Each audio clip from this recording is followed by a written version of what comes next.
Hello everyone, আসসালামু আলাইকুম। সবাই কেমন আছেন? চলে আসলাম আজকেও প্রতিদিনের মতো একটা ভিডিও নিয়ে। আশা করি সবাই ভালো আছেন। তাহলে চলুন ভিডিওটা কী নিয়ে আসলাম আপনাদের জন্য, চলুন দেখি। আজকে আমি ঘরোয়া পদ্ধতিতে বিফ সিজলিং করে দেখাবো। এখানে আমি গরুর মাংসগুলো কেটে নিয়েছি স্লাইস করে, দিয়ে দিলাম লবণ, দিয়ে দিলাম স্বাদ মতো, আদা রসুন, সামান্য একটু মরিচের গুঁড়ো দিয়ে দিলাম। এখন মেখে নিব। এটা একটু মাখা হয়ে গেল, সুন্দরভাবে মেখে দিলাম। এখন এটা সিদ্ধ দিয়ে দিব। চলুন তাহলে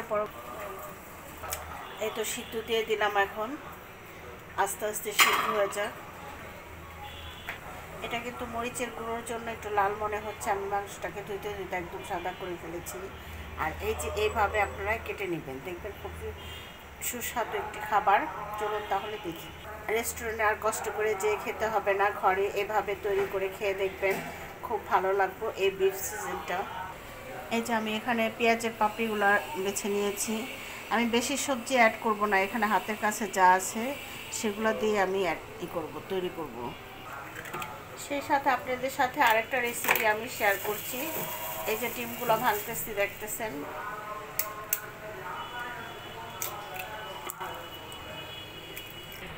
এখানে আমি 5টা ডিম ফেটে নিয়েছি সুন্দরভাবে। এটা আমি ফ্রাইড রাইসের জন্য এই আয়োজনটা করতেছি। ফ্রাইড রাইসের ডিমগুলো ফেটে নিয়েছি। এখন আমি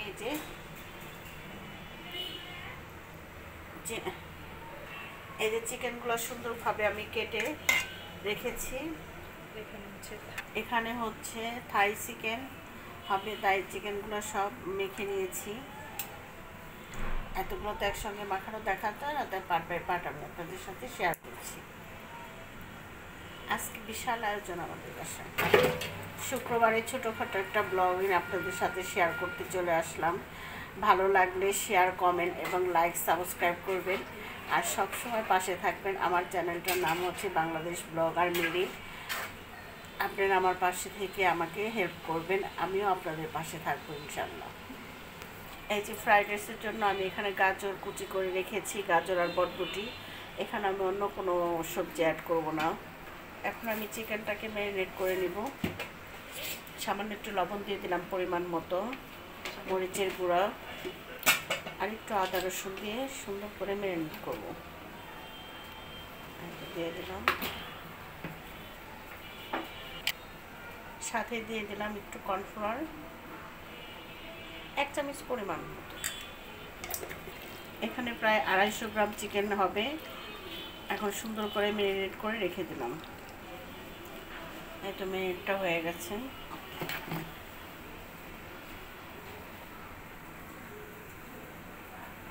এখানে আমি 2 রকমের সস ইউজ করব। একটা হচ্ছে সয়া সস আর একটা হচ্ছে টমেটো সস। আসলে বাচ্চারা খেতে চেয়েছে, তাই ঘরে যা যা আছে তাই দিয়ে শুরু করলাম। আপনারা চাইলে আরও বাইরের অনেক কিছু অ্যাড করতে পারেন। চিকেন ফ্রাইটা আমি ম্যারিনেট করে রেখেছিলাম। এখন সামান্য একটু কর্নফ্লাওয়ার এবং ময়দা অ্যাড করব। 2 টেবিল চামচের মতো কর্নফ্লাওয়ার দিলাম আর একটু ময়দা সামান্য পরিমাণে দিয়ে দেবো। এই তো ময়দাটা দিয়ে দিলাম। এখন সুন্দরভাবে মেখে নেব। এদিকে আমার বিফ সিজলিংটাও প্রায় সিদ্ধ হয়ে আসছে, কাছাকাছি চলে আসছে। বাকি উপকরণগুলো পরে দেখাবো আপনাদের। আর এখানে যে লাল চালটা হাফ সিদ্ধ করে রেখে দিয়েছি। আর সময় স্বল্পতার কারণে সব কিছু বিস্তারিতভাবে দেখাতে পারে নাই। এই যে দিয়ে ফ্যানিলিক যে দিয়ে দিয়েছি, এটা হচ্ছে আপনার ফ্রাইড রাইসের জন্য করব। এই তো বিফ সিজলিংটা হয়ে গেছে সিদ্ধ। আমি এখন একটু ঠান্ডা হওয়ার জন্য দিয়ে রেখেছি। এখানে একটু রসুন কুচি করে রেখেছি। এখানে চিকেনটা ফ্রাই করার জন্য তেলটা আমি গরম করতে দিয়ে দিয়েছি। আর এই তেলটা হচ্ছে সরিষার তেল। আপনারা হয়তো ভাবছেন কালো তেল, কালো না, এটা সরিষার তেল, দেখে এরকম কালার লাগছে।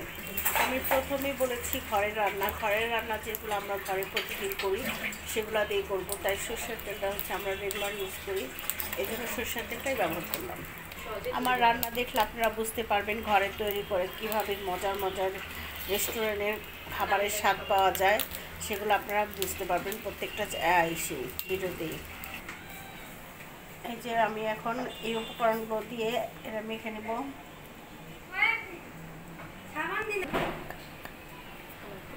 কর্নফ্লাওয়ার, ময়দা এবং চিলি সস, সয়া সস সবগুলো উপকরণ দিয়ে একসঙ্গে মেখে নেব। সাথে দিয়ে দিচ্ছি একটা ডিম।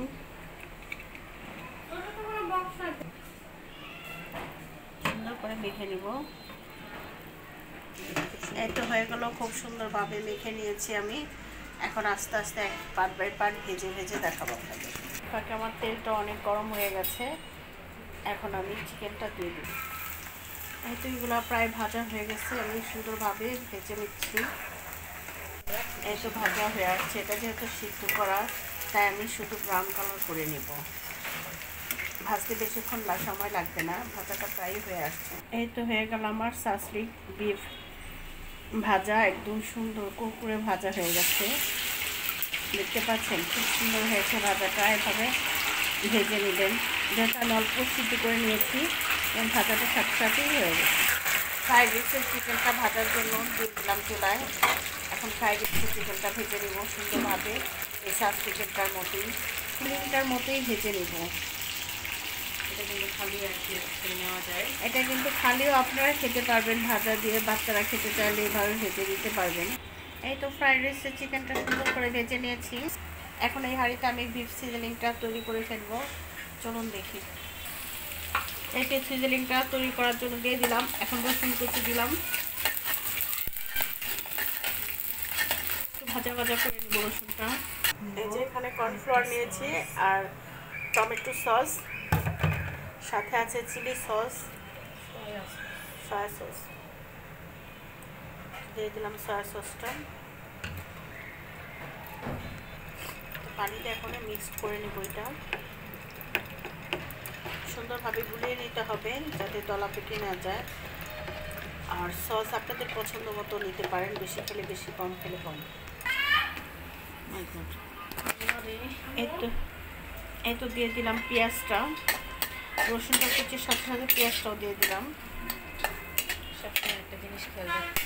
সবসময় একটা জিনিস খেয়াল রাখবেন, চাইনিজ যত খাবার আছে সব হাই হিটে করতে হয়। আর নাড়াচাড়ার মধ্যেই রাখতে হয়। এই যে গাজর কুচিটা দিয়ে দিলাম, এটা পুরোই অপশনাল, আপনারা চাইলে ক্যাপসিকাম ব্যবহার করতে পারেন। আমি গাজরটা দিয়েছি একটু কালারফুলের জন্য। দেখুন কি সুন্দর কালার আসছে, ওয়াও, দেখলেই খেতে ইচ্ছে করে। এখন যেগুলো আমাদের সসটা তৈরি করেছি, যেটা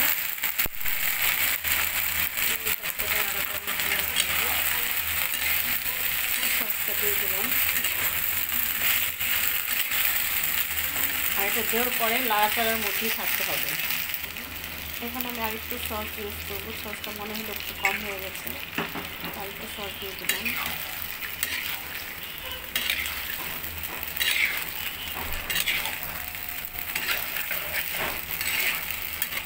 এই অবস্থায় লবণটা একটু চেক করে নেবেন। খাবারটা খুবই সুন্দর আসছে। এখন অ্যাড করবো সামান্য একটু চিনি, খুবই সামান্য চিনি। দিতে দারুণ একটা গান আসছে, না খেলে বুঝতে পারবেন না কত টেস্টফুল একটা রেসিপি তৈরি করলাম ঘরে থেকে, চাইনিজ স্টাইলের রেসিপি। সোজা কথা, খেতে মন চাইলো, আবার করেও ফেললাম। দিয়ে দিলাম আরেকটু স্বাদ বাড়ানোর জন্য চিনি। এই তো হয়ে গেল আমার বিফ সিজনিং, হয়ে গেল ঘরোয়া উপায়ে, ঘরোয়া তৈরিতে বিফ সিজনটা তৈরি করে ফেললাম। এভাবে আপনারা বাচ্চাদের তৈরি করে দেবেন, চাইনিজে যাওয়ার কোনো প্রয়োজন নাই। যারা আমার ভিডিওগুলো ফলো করবেন তাদের আর চাইনিজে যেতে হবে না, ঘরে বসে চাইনিজের স্বাদ পাবেন। আমার চ্যানেলের নাম হচ্ছে বাংলাদেশ ব্লগার মিরি। তো বেশি বেশি আসবেন, সবাই কমেন্ট সাবস্ক্রাইব করবেন, আর সবাই ভালো থাকবেন। সবার অনেক সুস্থতা কামনা করি, আর আমার পাশে সবাই থাকবেন। আল্লাহ হাফেজ।